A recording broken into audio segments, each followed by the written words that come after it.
Da ɗumi-ɗumi wani babban gagarumin abu ya faru cikin dare. Hukumar ƙungiyar ƙwallon ƙafa ta Real Madrid ta buƙaci da hukumar La Liga da ta maida karawar da za ta yi da Deportivo Alaves a ranar Asabar maimakon ranar Lahadi.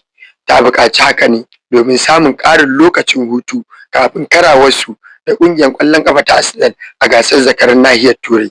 Sai dai kuma kash, hukumar ta La Liga ta yi fatali da buƙatar nata, inda ta ƙi amincewa da wannan ƙudurin.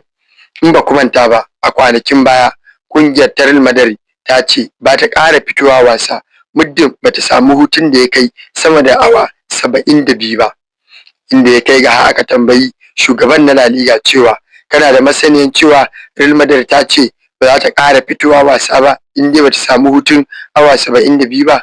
Ya ce ai ku za ta zubar da maki.